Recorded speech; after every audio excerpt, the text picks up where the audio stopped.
বাংলাদেশের একটি গণমাধ্যম ভারতে অবস্থানরত আওয়ামী লীগের নেত্রী শেখ হাসিনা দেশে ফিরছেন, ডেফিনিটলি দেশে ফিরছেন এবং দেশে ফিরে তিনি বিচারের মুখোমুখি হবেন এটা নিশ্চিত করেছে।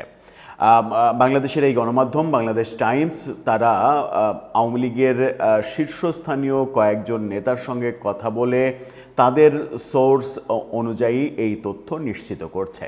তার মানে কি সত্যিই শেখ হাসিনা ফিরছেন? শেখ হাসিনা ফিরলে সেই প্রস্তুতি নেয়ার অর্ডারও দেওয়া হয়েছে, এরকম তথ্যও তারা দিচ্ছে এবং শেখ হাসিনার ফেরার ব্যাপারটা আগস্টের 15 তারিখের মধ্যে হতে পারে সেই কথাও বলছে। ভারতে দিল্লিতে যখন শেখ হাসিনা অবস্থান করছেন, গত কয়েকদিন ধরেই শেখ হাসিনা ফিরছেন, 6 মাসের মধ্যে ফিরছেন, এই বছরেই ফিরছেন।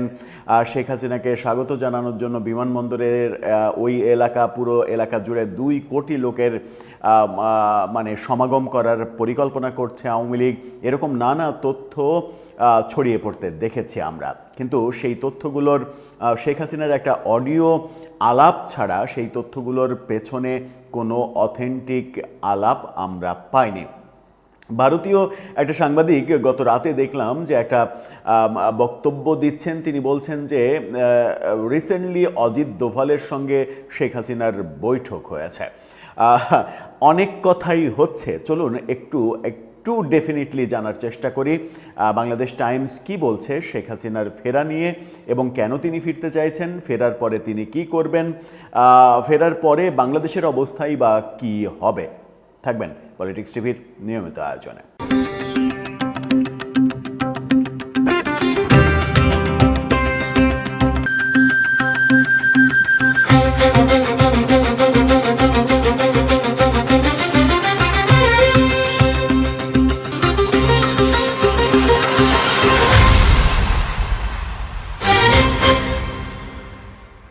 দর্শক, বলছিলাম এবার ডেফিনেটলি দাবি করা হয়েছে শেখ হাসিনা ফিরছেন এবং এবছরেই ফিরছেন, সেটা 15 আগস্টের মধ্যেই হতে পারে। বাংলাদেশ টাইমস যে তথ্য নিশ্চিত করছে তাতে এই কথাও বলা হয়েছে যে মানে কিছুদিনের মধ্যে শেখ হাসিনা বাংলাদেশি দূতাবাসে, দিল্লি বাংলাদেশ দূতাবাসে ট্রাভেল পাস চেয়ে আবেদনও করতে পারেন। এরকম একটা পর্যায়েও চলে গেছে শেখ হাসিনার ফেরার ডেফিনেট খবরটা। বাংলাদেশ টাইমস তাদের শিরোনামে বলছে, শিরোনামটা দেখে নিন, সেখানে বলা হচ্ছে যে দেশে ফিরে বিচারের মুখোমুখি হতে চান হাসিনা। মৃত্যুদণ্ডের আদেশ মাথায় রেখেই তিনি দেশে ফিরতে চান, দেশে ফিরে বিচারের মুখোমুখি হতে চান। সম্প্রতি অনলাইন প্ল্যাটফর্মে যে কথাবার্তা হয়েছে, তার যে অডিও বার্তা শোনা গেছে, সেই ঘটনার পরিপ্রেক্ষিতে আওয়ামী লীগের একাধিক নেতা টাইমস অব বাংলাদেশকে এই তথ্য নিশ্চিত করেছে বলে তারা দাবি করছে। দলীয় প্রধানের দেশে ফেরা উপলক্ষে নেতাকর্মীদের প্রস্তুতি গ্রহণের জন্যও বলা হয়েছে, আওয়ামী লীগের কয়েকজন নেতা সেটা জানিয়েছেন। টাইমস অব বাংলাদেশ যেটা বলছে সেটা হচ্ছে যে তারা জাহাঙ্গীর কবির নানক, বাহাউদ্দিন নাসিম তাদের সঙ্গে কথা বলেছে এবং ইউরোপীয় আওয়ামী লীগের একজন বড় নেতার সঙ্গে তারা কথা বলেছে, যিনি শেখ হাসিনার সঙ্গে সম্প্রতি বৈঠক করেছেন এবং সেই বৈঠকেই সিদ্ধান্ত ফাইনাল হয়েছে যে শেখ হাসিনা ফিরছেন। এখানে দাবি করা হচ্ছে যে আওয়ামী লীগের নেতারা শেখ হাসিনা দেশে ফেরার বিষয়ে যাই বলেন না কেন, রাজনৈতিক বিশ্লেষকরা আবার অন্যটা মনে করছেন। রাজনৈতিক বিশ্লেষকরা বলছেন যে এটা এক ধরনের কর্মীদের উৎসাহিত করার জন্য, কর্মীদের ভোল্টেজ চাঙ্গা করার জন্য একটা টেকনিক, যে টেকনিকটা তিনি মানে তার পুরো জীবদ্দশাতেই অবলম্বন করেছেন। কর্মীদের উৎসাহিত করার জন্য নানা ধরনের মুখরোচক কথা বলার যে অভ্যাস, সেই অভ্যাস থেকে এই কথাটাও বলা হচ্ছে, এরকম দাবি আবার রাজনৈতিক বিশ্লেষকরা করছেন। অর্থাৎ শেখ হাসিনা যে সত্যিই ফিরছেন, ফিরে বিচারের মুখোমুখি হবেন, এটা বিশ্লেষকদের অনেকেই বিশ্বাস করতে চাইছেন না। আওয়ামী লীগের যুগ্ম সাধারণ সম্পাদক আফম বাহাউদ্দিন নাসিম তিনি টাইমস অব বাংলাদেশকে বলেছেন, শেখ হাসিনা দ্রুত সময়ে ফিরতে চান, সেজন্য যেসব প্রক্রিয়া গ্রহণ করা দরকার তা আমরা করছি। তিনি যেভাবে ভারতে গিয়েছেন সেভাবেই বীর দর্পে বাংলাদেশে ফিরবেন। অর্থাৎ ভারতে যে বিশেষ বিমানে গিয়েছেন, সেরকম বিশেষ বিমানে বীর দর্পে তিনি ফিরবেন। কোনো মানে বাণিজ্যিক বিমানের একটা সিটে বসে তিনি আসবেন না, এরকমটাই তার মনোভাব। এ ধরনের বক্তব্যের আসলে বাস্তবতা আছে কিনা, নাকি কর্মীদের চাঙ্গা করার কৌশল, এমন প্রশ্নের জবাবে বাহাউদ্দিন নাসিম বলেছেন, একটু অপেক্ষা করেন। শেখ হাসিনার দেশে ফেরা উপলক্ষে বিপুল জনসমাগমের প্রস্তুতি নেওয়া হচ্ছে। যে কথা বলছিলাম যে ছড়িয়ে পড়েছে বিমানবন্দর এলাকায় 2 কোটি জনগণের সমাবেশ করা হবে শেখ হাসিনাকে স্বাগত জানানোর জন্য।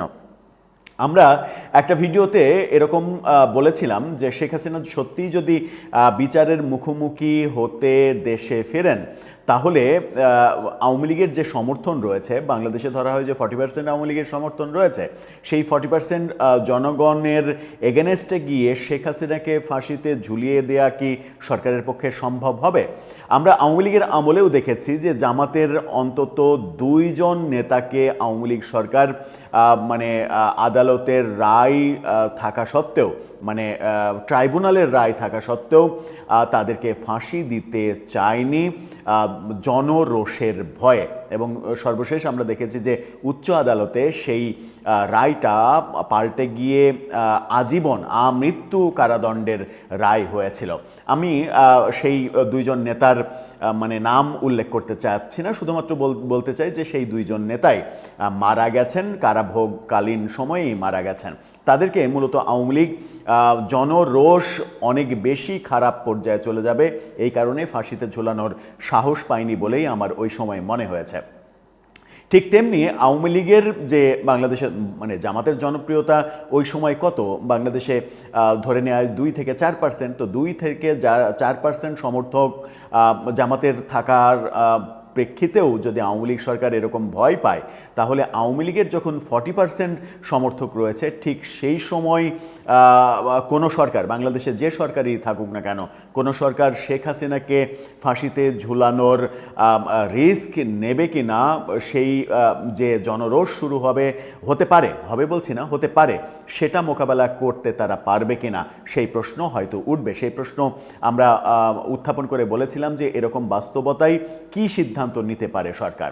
আবার এই রিপোর্টে বলা হচ্ছে যে শেখ হাসিনার যেটা ভাষ্য, তার বয়স অনেক হয়ে গেছে, তার বয়স এখন 79+, অনেক হয়ে গেছে, এবং তার ধারণা যে খুব বেশি হলে আর কয়েক বছর তিনি বাঁচবেন। তো স্বাভাবিকভাবেই যদি আর মাত্র কয়েক বছর বাঁচার ব্যাপার থাকে, তাহলে মানে মৃত্যুদণ্ডকে ভয় তিনি কেন পাবেন? তিনি দেশে ফিরে আইনের মুখোমুখি হয়ে যদি তার মৃত্যুদণ্ডও হয়, তবুও তিনি দলের কাছে হিরো হয়ে যাবেন। দলের কাছে হিরো হয়ে যাওয়া এবং দলের অবস্থান ভালো হয়ে যাওয়া, এটার স্বার্থেই তিনি এটা করবেন।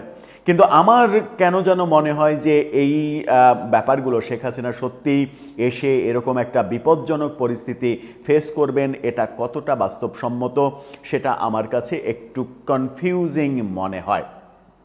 গত 2 দিনে ভারতীয় কিছু সাংবাদিকের বিভিন্ন বক্তব্য লক্ষ্য করছিলাম। তারা দাবি করছে অজিত দোভালের সঙ্গে শেখ হাসিনার কথাবার্তা হয়েছে, সেখানে উত্তপ্ত বাক্য বিনিময় হয়েছে। তারা দাবি করছে যে ভারত মানে শেখ হাসিনাকে এই মানে 16ই ডিসেম্বরের মধ্যেই বাংলাদেশে ফেরানোর ব্যাপারে পেছনে পেছনে কাজ করছে, অনেক দূর তারা এগিয়ে গেছে, এরকম নানা দাবি করছে। কিন্তু এখানে যখন টাইমস অফ বাংলাদেশ এই তথ্য দিচ্ছে যে ডেফিনেটলি শেখ হাসিনা ফিরছেন এবং তার আনুষঙ্গিক খবরগুলো দিলাম, সেখানে আরেকটা তথ্য জানিয়ে রাখি, সেটা হচ্ছে যে জাহাঙ্গীর কবির নানককে দায়িত্ব দেওয়া হয়েছে। এই খবরেই দাবি করা হয়েছে জাহাঙ্গীর কবির নানককে দায়িত্ব দেওয়া হয়েছে শেখ হাসিনা ফিরলে তাকে যে মানে গ্রহণ করা কিংবা মানে আনঅফিসিয়ালি সম্বর্ধনা দেয়া, ফিরলে তো তাকে বিমানবন্দর থেকেই গ্রেপ্তার করা হবে।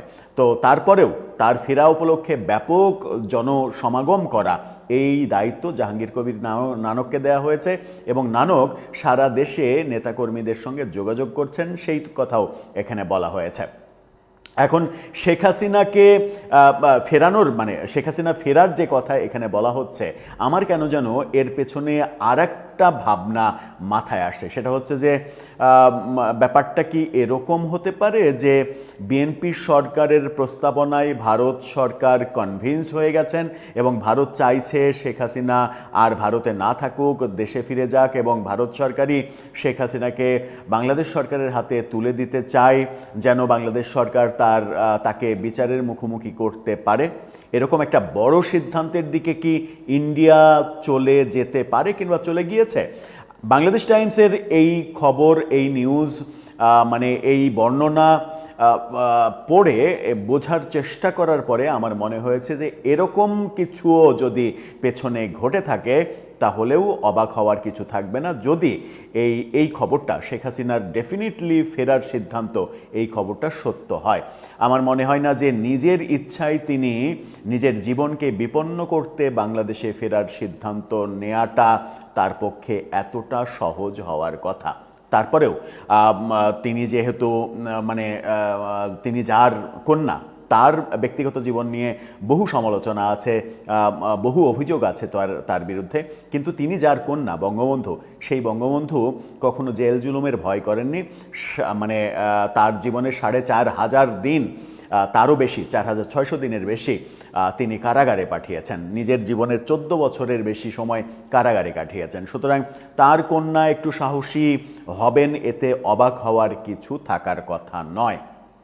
আমি নিশ্চিত নই কি হতে যাচ্ছে। দর্শক, আপনি কি নিশ্চিত কি হতে যাচ্ছে? শেখ হাসিনা ফিরলে সেই পরিস্থিতি কোন দিকে যাবে? সেই পরিস্থিতি নিয়ন্ত্রণ করতে কি সরকার পারবে? আপনার মতামত জানিয়ে লিখতে পারেন আমাদের কমেন্ট বক্সে।